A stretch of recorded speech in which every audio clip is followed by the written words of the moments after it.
Monday, and it's time for us to talk technology, and that means Luis Alvarez, CEO of the Alvarez Technology Group, is joining us right now. Good morning, Luis. Good morning, Mark. How are you doing a couple days before Christmas? Doing pretty good. It's a Monday, and we're in here on the 23rd. A lot of folks are working today, and so we wanted to go ahead and kind of update folks on technology, particularly the fact that the holiday season is also a big time for pirates and malware and stuff like that. We've got a story from SFGate to share with everyone. It seems like a popular app, but it's secretly a spy tool. What do you know about this? Well, there's a lot of social media apps out there that are following in the footsteps of Facebook and Instagram, and some of them are better than others. And in particular, there's this new one called Totok, so T-O-T-O-K. So it's not TikTok, which has its own story we can talk about later, but Totok is a social media app that originated in the Middle East, but now has a lot of followers around the world. Okay, so Totok, this isn't for someone with a foot fetish. Yeah, exactly.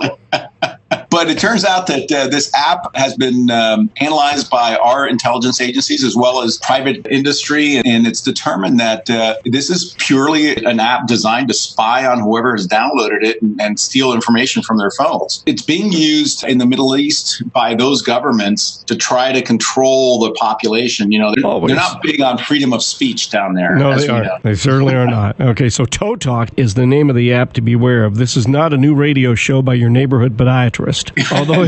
Although it could be, although that'd be pretty boring, actually. Could you imagine a podiatrist doing a show about your toes every week? Yeah. It wouldn't be as interesting as Tech Talk, Toe Talk. No.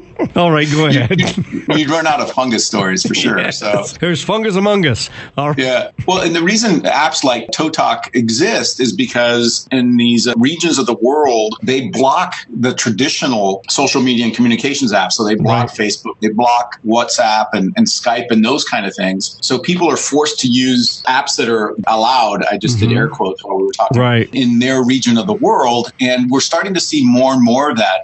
Russia is now talking about creating their own version of the Great Firewall of China, where they can block the internet and create their own private internet to be able to control the content that their population sees. And it's a trend that's troubling for those of us that are used to having freedom of speech and freedom of association. But it's this tension between privacy rights and protecting the public at large that we're going to see more and more of in the future. And so I guess this kind of thing is sold to the users in those countries as a workaround to the government censorship, and that's how they kind of get their foot in the door or their toe in the door, as the case may be. Yeah, absolutely. And fortunately, companies like Apple and Google have removed this app from their stores so that people don't see it, because once it was proven that this was really nothing more than a spying app, they can control what gets put up on their stores and what their users have access to. Well, all puns aside, it's something to keep an eye on, and you don't want to dip your toe in this water. So watch out for Toe Talk. Luis Alvarez, CEO of the Alvarez Technology Group, our guest today on Power Talk 1460 and 101 FM. Online, alvareztg.com. At AlvarezTG is the Twitter handle. And Luis, the toll-free number for the I-Team. Give us a call at 866-78-I-Team. That's 866-784-8326.